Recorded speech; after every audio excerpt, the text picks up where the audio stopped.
अस्सलाम वालेकुम जी। अस्सलात वस्सलाम अलैका या सय्यदी या रसूल अल्लाह वाला आलिका वसाहब का या सय्यदी या हबीब अल्लाह।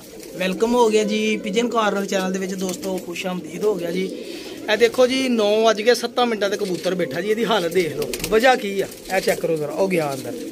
हुण मैं तुहानूं वजह दसदा की है इहदी भाजी। ए चेक करो जरा कबूतर, ए चेक करो जरा, ए देख लो। ਹੁਣ देखो ना यह कबूतर ਉਹੀ कबूतर आ ਜਿਹੜਾ मैं अगले दिन वो पिंडों मुंडे को पट्टी वाले को लैके आया वा। सिर्फ कबूतर दी 2 दिन बाद कबूतर मैनूं मिलिया। 2 दिन बाद कबूतर दी संभाल ना होवे ते भाजी कबूतर दा आ हाल हो जांदा। अज परवाज दित्ती ओ, अज मैं डाया पहले दिन ही उथों लिया के, तो यकीन करो यह कबूतर की हालत है होई पई आ। नहीं तो अगे कबूतर 12 बजे भी बैठा तो इस कबूतर नूं परवाह ही नहीं सी कि मैं उड़ के बैठा हाँ। सही है ना। ਹੁਣ ਦੱਸਣ ਵਾਲੀ ਗੱਲ ਇਹ ਆ ਕਿ ਇਹਦੀ ਸੰਭਾਲ ਚਾਹੀਦੀ, ਇਹਨੂੰ ਖੁਰਾਕ ਚਾਹੀਦੀ ਆ। ਹੁਣ 4 ਦਿਨ ਹੈ ਨਾ, ਇਹ ਦੇਖੋ ਪਾਣੀ ਵਾਲਾ ਆਉਂਦਿਆ। ਸਵੇਰ ਪਾਣੀ ਦਿਖਾਇਆ ਸੀਗਾ, ਇਹਨਾਂ ਨੇ ਪੀਤਾ ਨਹੀਂ ਸੀਗਾ। ਠੀਕ ਹੈ ਜੀ। ਮੈਂ ਤੁਹਾਨੂੰ ਕਬੂਤਰ ਦਾ मतलब कि ना चेक करके ਇਹਨੂੰ ਸੈਟਿੰਗ ਕਰਦਾ। ਇਹਦੀ ਚੁੰਝ ਹੁੰਦਾ देखो आराम नहीं फाड़ हो गया। अगला तो मोबाइल पकड़ना बेटे बंद ना हो वीडियो। ये देखो इधर आ, देखो कबूतर इधर आओ, इधर इस साइड पे आ कबूतर बैठा जी। पहले ये पटाखे कड्ढे मैं, खुश्क कबूतर उड़िया वा। कबूतर सिर्फ 2 दिन की वजह के नाल कबूतर का ना देखो बेड़ा गर्क हो गया। ए लो यह कबूतर सीगा गोल्डन, यह जोड़ा ए वो को दुम खिंची गई सी। मैं खरे मेरे को, लेकिन उस मुंडे को खिच हुई फड़न लगे को।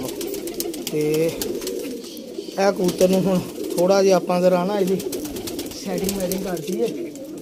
हालांकि कबूतर पूरे जोबन से सीगा।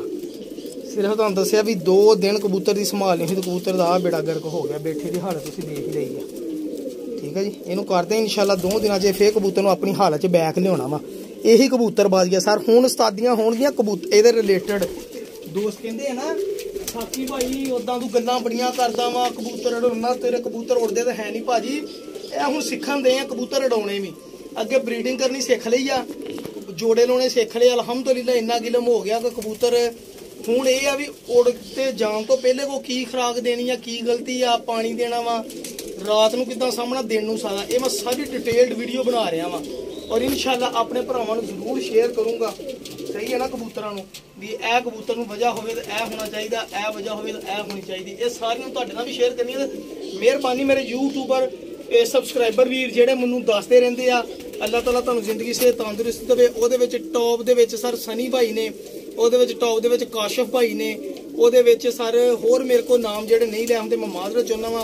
हमायूं भाई ने माशाअल्लाह मैनूं ना गाइड ते रहनुमाई करदे रहंदे कि साखी भाई हुण कबूतर नूं इदां कर इदां कर। इन्हां दा बहुत शुक्रिया सर। मैनूं माशाअल्लाह तोड़ के भी दसदे रहंदे कबूतर संभालण लई। ਇਹ ਤੁਹਾਡੀ बड़ी मेहरबानी है जी। ਤੇ ਇਹ ਹੁਣ ਕੀਤੀ ਹੈ ਨਾ ਕੋਈ ਗਲਤੀਆਂ ਕਤਾਈਆਂ ਹੋਣ ਤਾਂ ਤੁਸੀਂ ਵੀ ਮੈਨੂੰ ਦੱਸ ਦਿਆ ਕਰੋ, लेकिन मेहरबानी करके माइंड ना करिया करो। सही है ना। ये ਤੁਹਾਡੇ ਵੀਰਾਂ को सीख के मैं भी बनना ना कबूतरबाज। तो ਹੁਣ कोशिश कर रहे कबूतर उड़वाउण दी। इंशाल्लाह कबूतर उड़न दे बाकी बेनते तो फिर देखांगे इंशाल्लाह आज वीडियो ਲਈ। दुआवां याद रखियो। पिजन पैर कॉर्नर चैनल जरूर सब्सक्राइब करो। अल्लाह हाफिज़।